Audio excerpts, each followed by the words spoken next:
ห้องการเงินเมืองปทุมพรเปิดกองประชุมรับรองแผนปี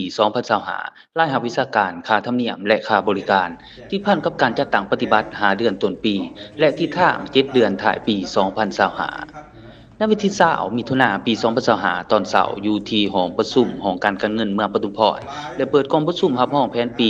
2025รายรับวิชาการค่าธรรมเนียมและค่าบริการที่พันกับการจัดตั้งปฏิบัติ5เดือนต้นปีและทิศทางแผนการ7เดือนท้ายปี โดยมีทานเดชนครคอนสวรรค์ห้องเจ้าเมืองปทุมพรผู้ชี้นำโครงเขตเศรษฐกิจให้เกียรติเป็นประธานกรมประชุมท่านชัยสิทธิ์อัควงศ์หัวหน้าห้องการเงินเมืองปทุมพรมีบรรดาหน่วยงานที่เกี่ยวข้องของห้องการที่ถูกเสือเชิญเข้าร่วม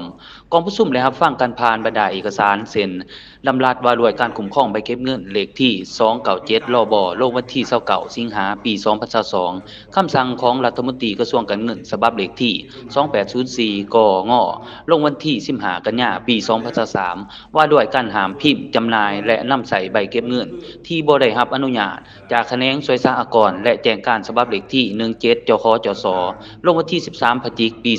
2024ว่าด้วยการจัดตั้งปฏิบัติการนำใส่ใบเก็บเงินที่มีมูลค่าเพิ่มในทั่วแข้งจำปาสักจากนั้นก็ยังได้รับฟังบทสรุปการจัดตั้งปฏิบัติเวียกงาน5เดือนต้นปีและทิศทาง7เดือนท้ายปี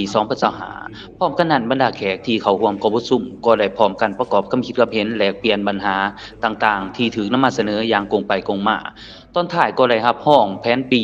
2025รายรับวิชาการค่าธรรมเนียมค่าบริการจากบรรดาห้องการที่เกี่ยวข้องและรับฟังการมีความเห็นโอลมจากทานเดชนครสวรรค์ห้องเจ้าเมืองปทุมพรผู้ชี้นำโครงเขตเศรษฐกิจเพื่อเป็นบอนอิงในการจัดตั้งปฏิบัติเวียกงานในต่อหน้าให้มีผลสำเร็จ